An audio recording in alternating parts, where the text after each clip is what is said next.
Hi ಗೆಳೆಯರೇ, ನಮಸ್ತೆ. ಬಿಟೆಲ್ ಫಾರ್ಮರ್ಗೆ ಸುಸ್ವಾಗತ. ನೀವು ನೋಡ್ತಾ ಇದ್ದೀರಾ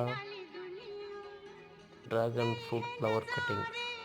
ನೋಡಿ, ಈ ಥರ ಮಾಡ್ತಿರೋದು. ಈ ಕಟಿಂಗ್ ಯಾಕಪ್ಪ ಮಾಡ್ತಿರೋದು ಅಂದರೆ, ಈ ತುಂತುರು ಮಳೆಯಿಂದಾಗಿ ಕೊಳೆತ ಇದೆ ಅಲ್ಲ, ಹಾಗಾಗಿ ಕೊಳೆಯ ರೋಗ ಬರುತ್ತೆ, ಹಣ್ಣುಗಳಿಗೆಲ್ಲ ಡ್ಯಾಮೇಜ್ ಆಗುತ್ತೆ ಅಂತೇಳಿ ಈ ಥರ ಕಟಿಂಗ್ ಮಾಡ್ತಾ ಇರೋದು. ನೋಡಿ, ಈ ವಿಡಿಯೋ ಇಷ್ಟ ಆದರೆ ಲೈಕ್ ಮಾಡಿ, ಸಪೋರ್ಟ್ ಮಾಡಿ, ಬೆಲ್ಲನ್ನು ಪ್ರೆಸ್ ಮಾಡಿ. Thank you for watching beetle farmer.